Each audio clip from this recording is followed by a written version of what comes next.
Hi, everyone. I'm so excited that we're getting closer and closer to Easter. I hope you're enjoying this new weather that we're coming into and this sense of renewal that comes every year with Easter. Have you ever thought about that? There are some things that you probably learned in school or from your parents that you have to do to take care of yourself, to stay healthy. So maybe you have to eat the right kind of foods. Maybe you have to run around and exercise. When you're at school, you get a chance to go out and play on the playground. And definitely getting sleep every night. And that's one thing you guys don't like to do is having to go to bed at night.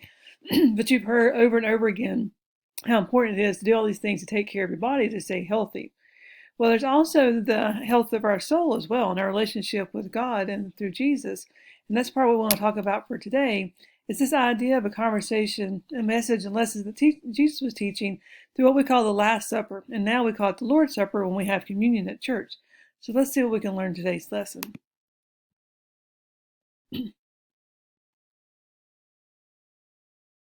God's story, Jesus' Last Supper. So part of God's story is about the night before Jesus died, and it begins like this. Jesus knew he was going to go back to heaven soon, but he hadn't finished teaching his friends everything they needed to know. So he planned a special supper with 12 of his closest friends, called his disciples. A disciple means a Jesus follower. Anybody who follows Jesus gets to be his disciple and his friend, including you and me. So Jesus was sitting around the dinner table with his friends eating supper. We call it the Last Supper because it was the last meal they ate together before Jesus died on the cross. During the meal, Jesus suddenly left, got a big bucket of water and a towel, knelt down on the floor, and started washing the disciples' feet. That was awfully nice of Jesus because back then, people walked around on muddy roads without wearing shoes or sandals. They probably stepped in a lot of dirt and camel poop. And now here was Jesus kneeling right next to their dirty, sweaty, stinky, poop-caked feet. It might sound like Jesus really hated dirty feet, but even though dirty feet can be pretty gross, especially if you've just stepped in camel poop, Jesus was actually teaching his disciples how to act like him. See, Jesus came to earth so that he could serve other people, even if that meant helping them with things like scrubbing their stinky feet, because Jesus thinks helping people is the coolest. And after Jesus leaves, it's up to his disciples to show people how Jesus would act if he were still on earth. Do you think you could show somebody how to act like Jesus? Well, after that, Jesus had some more to teach his friends. Hopefully he washed his hands since he touched all those feet, but we don't know for sure. Anyway, Jesus knew the disciples might have a hard time always acting like him. So Jesus told them he was going to send a special helper called the Holy Spirit to show his friends how to act like him. And the Holy Spirit still helps Jesus' friends today. Well, after the exciting news about the Holy Spirit coming to help everyone, Jesus started teaching his friends how to stay close to him too, even when he's in heaven. We can stay close to Jesus by talking to him, listening to him, and obeying him by doing the things he was teaching. Jesus explained this by talking about a plant. First, he said that he is like a grapevine growing in a garden. His friends, that's us, are like the branches. God is like the gardener who comes out and helps make sure those branches are healthy and strong, growing juicy, delicious grapes. Think about what will happen if a branch falls off a grapevine. It's not going to be able to grow any grapes laying on the dirty ground. Instead, spiders and ants will come live in it, people will step on it, and it might become a bathroom for birds. So basically, we, the branches, need to be connected to Jesus, the vine, if we're going to be healthy disciples.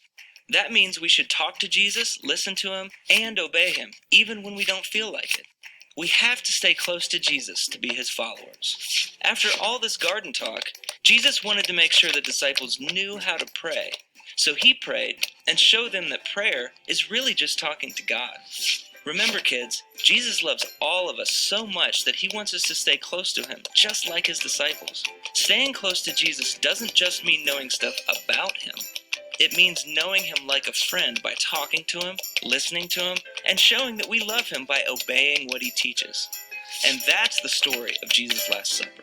So, in case you missed it, here's the quick version. Jesus ate dinner. He washed his friends' feet. That showed them how to help others. He told them the Holy Spirit was coming. The Holy Spirit helps us. Jesus wants us to stay close to him, like a vine and its branches. He talked to God. We can help others, get help from the Holy Spirit, stay close to Jesus, and talk to God too. And that's a part of God's story. So I really love that idea that there are ways that we can still grow ourselves to build on our spiritual health, just like on our physical health. And so it reminds me from John 15:5 through 8, going back to the idea that we're a part of the branch, being that vine that Jesus wants us to connect to and grow and be more like Him and grow as Christians. He tells us, I am the vine, you are the branches. If you remain in me and I in you, you will bear much fruit. Apart from me, you can do nothing. If you do not remain in me, you are like a branch that is thrown away and withers. Such branches are picked up, thrown into the fire, and burned. If you remain in me, and my words remain in you, ask whatever you wish, and it will be done for you. This is to my Father's glory, that you bear much fruit, showing yourselves to be my disciples. And this is something Jesus did a lot in the Bible. It's a metaphor. You guys will learn about that when you get older and work through middle school and high school in your English classes. But he was making this comparison of vines and branches to show the relationship between us and Jesus and God. So we're not really these green branches, but very much just like a branch has to be attached to the vine to grow. And you can tell a grapevine when you see it. You can tell a Christian when you see one. The ways that we can grow ourselves is when we have to make a decision. Do we stop and ask God, what would you want me to do? What's the best choice to make right here? Even something as simple as when we're with our friends or family and we're deciding what TV show to watch. Are we watching things that are going to be good for our mind and our heart? Or are we watching things that may take us into places we don't need to be thinking about right now? And then even this idea of going to church as often as we can.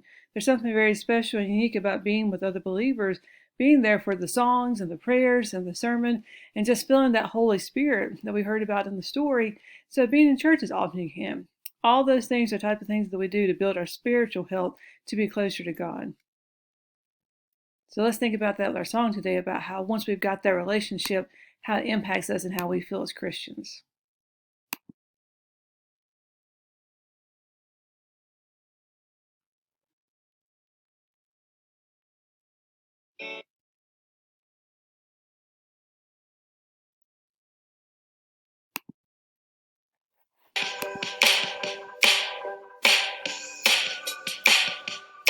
I've got the joy, joy, joy, joy down in my heart. Where down in my heart? Where down in my heart? I've got the joy, joy, joy, joy down in my heart. Where down in my heart to stay? And I'm so happy, so very happy. I've got the love of Jesus in my heart, down in my heart, and I'm so happy, so very happy. I've got the love of Jesus in my heart. What else you got? I've got the peace that passes understanding down in my heart. Where down in my heart? Where down in my heart? I've got the peace that passes understanding down in my heart. Where down in my heart to stay? And I'm so happy, so very happy. I've got the love of Jesus in my heart, down in my heart, and I'm so happy, so very happy. I've got the love of Jesus in my heart. I've got the wonderful love of my blessed Redeemer way down in the depths of my heart. Where down in the depths of my heart? Where down in the depths of my heart? I've got the wonderful love of my blessed Redeemer way down in the depths of my heart. Where down in the depths of my heart to stay? And I'm so happy, so very happy. I've got the love of Jesus in my heart, down in my heart, and I'm so happy, so very happy. I've got the love of Jesus in my heart. I've got the love of Jesus in my heart. I've got the love of Jesus in my heart. And I truly hope that you guys feel Jesus' love in your heart every day, because it's there. To kind of take us to our final prayer for today. If you've been in the communion and church service, you've heard this prayer and you've heard it different times. And sometimes it's easy once we say prayers over and over again to kind of forget the words and what we're actually saying with that. But let's stop and really think about the meaning behind this. And when Jesus taught his disciples how to pray at the Last Supper, this is what he wanted to give to them as a remembrance. And so this is what we remember every time we go through the communion and every time we say this in church. Our Father, who art in heaven, hallowed be thy name. Thy kingdom come, thy will be done on earth as it is in heaven. Give us this day our daily bread, and forgive us our trespasses, as we forgive those who trespass against us. And lead us not into temptation, but deliver us from evil. Amen. Let's get back to the idea of help us, God, to live a life full of Christian love, to follow your will in all things, and just enjoy the blessings and abundance of God. Hope you guys have a great week. Goodbye.